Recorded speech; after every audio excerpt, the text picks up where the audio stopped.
I love the idea of having a small shop with carefully crafted products that fit my philosophy and aesthetics. We sell wax polish in the shop currently, and it's a great product, but lately I've been wanting to expand the product line. And in this video, I want to take you behind the scenes of actually creating one of those products, a beautiful screwdriver set. So I thought, let's go over some of the stuff we've learned throughout this process that might be interesting for someone else who's also looking to set up a shop. Well, first of all, it started with the CNC machine. We got this a little while ago now. It's a great addition to the shop, and really, the beauty of a CNC machine is that you can run things in a repetitive, precise manner, right? We recently got a rotary attachment, and I made a whole video about it if you're interested.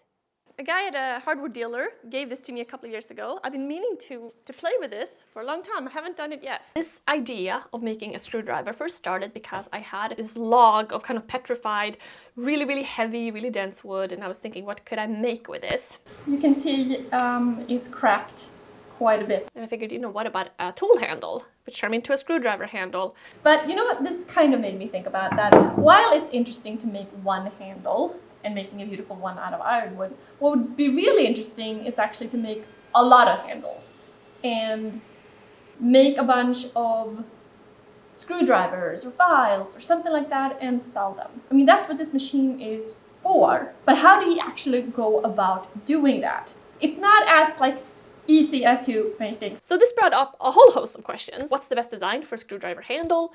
What type of wood blanks do you need? What type of wood species would be best? What would be the optimal design from a machine point of view? Like if you make a really large handle, you can use a larger bit.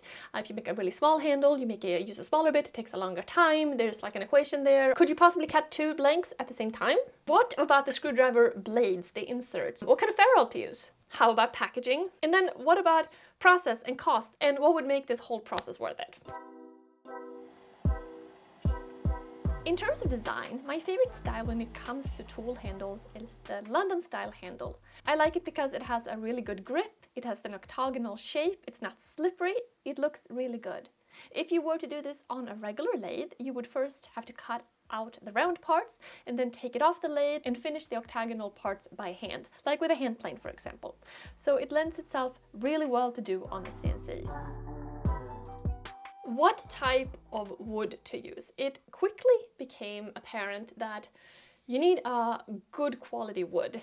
And you don't want a wood that is structurally unsound. For example, when we first started working on the desert ironwood, looks like a beautiful piece of wood, but then it turns out that is quite cracked, and with epoxy and sawdust you can fix that, but that's not a good solution for a product that you want to sell.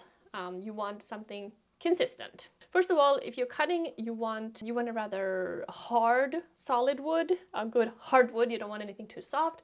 Tropical woods are really great for the most part, or just the classic hardwoods. Walnut, maple, cherry I think might be a little bit on the soft side. I actually had a big, nice mesquite block, so I started cutting those up, and those produce a really nice result. This right here is the mesquite. I don't have an unlimited supply of that wood, and I think that's often the case. You might find you get a batch of this, you get a batch of this, but they may not all be the same. Okay, so now the trick is how big to make it.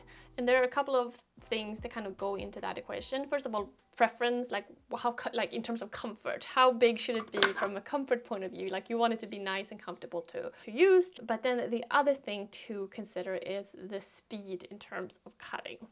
So let me explain. If you make a larger handle, then you can use a larger bit. And the details are not going to be as fine, but it's going to be a lot quicker. Now, if you make a smaller handle, by definition, you need to use a smaller bit, or else you're not going to get those finer details, the kind of profiles. So you have to use a smaller bit, which in turn is going to take a lot longer. The difference can be quite dramatic.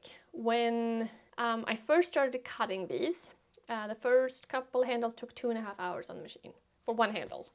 And that's just not feasible. That is a long time for one handle to cut. So the challenge is, can you bring that down in time and still get good results? Of course, the larger handle you need, the larger wood blank you also need. So that's also something to consider. So I'm using mesquite because it's a really nice hardwood. And I just cut 2 blanks here, so these are 1.5 by 1.5 inches. That produces a really nice size handle, and also hits a good balance in terms of the bit used, and figured out that it's actually faster to use 2 different bits. To first use a larger bit for the rounding and the roughing, and then you switch bit and use a smaller bit for the detail work. And that is by far the fastest method of doing it. And then we're actually switching the bit once more to do the engraving. Now the handles that we are making going to end up being 5.5 inches long. That means that we need a blank that measures 7.75 inches in order to be able to chuck it up and just cut it. It needs a little bit of extra space on both sides. Now that is fine if you have access to that type of wood, but for example, if you are getting your wood supply from a store like Rockler or Woodcraft, they usually sell 1.5 inch blanks in sizes of 6 or 12 inches. So that means that's not long enough to produce these size handles.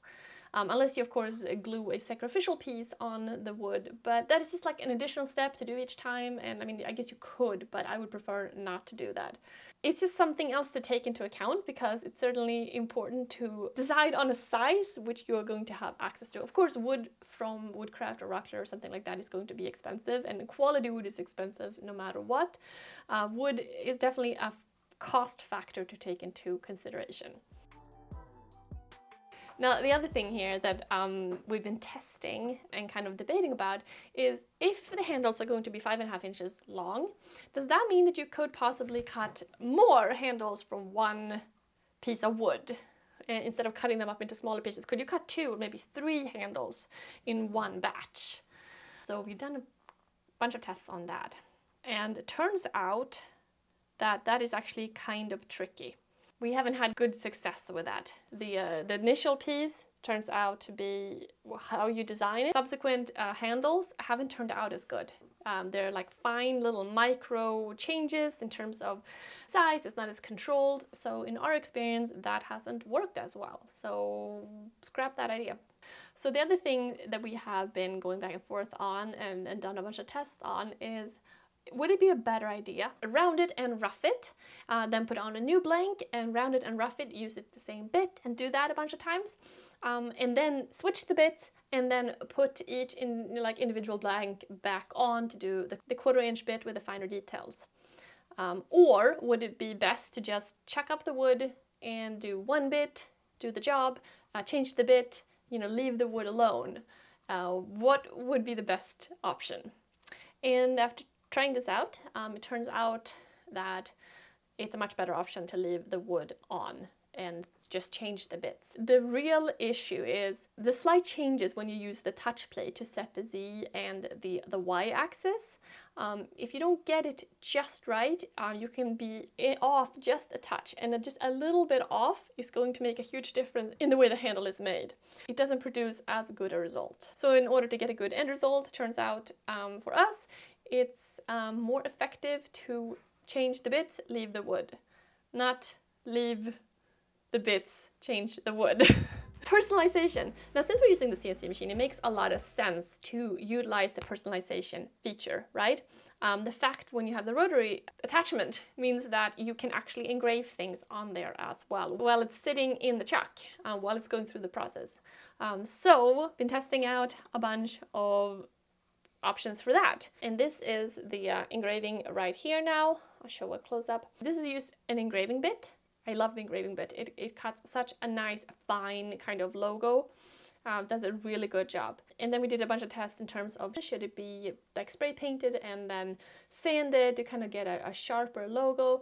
And after a bunch of tests, I think it's better without that. I think that you get a sharp enough logo using just the engraving bit, but I actually kind of prefer that.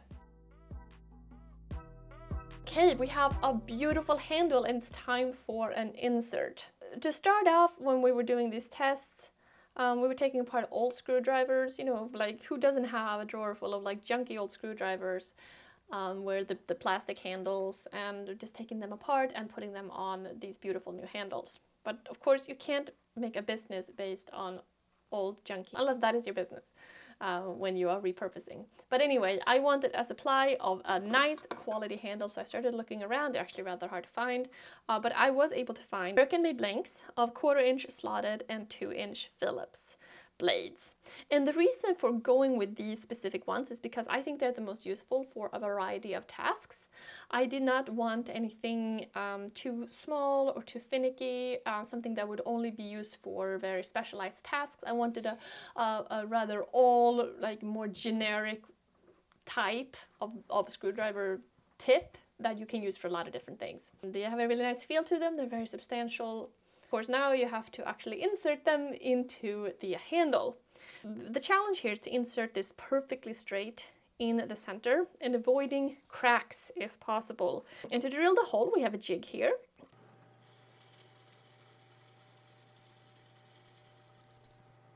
And these blanks have points here. It turns out that to avoid having the wood crack, it is more successful if you first eliminate those.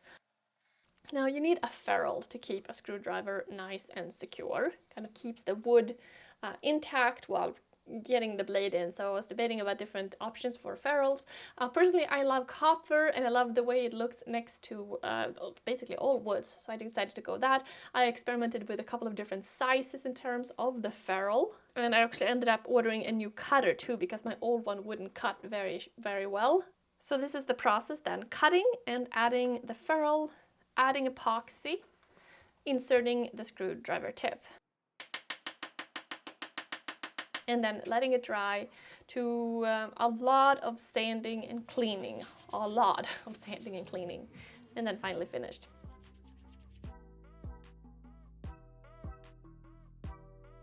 So I really want this to be able to be sold as a set, and to make it really nice, where each detail feels really thought through, like nothing is just like put together, and the details really matter.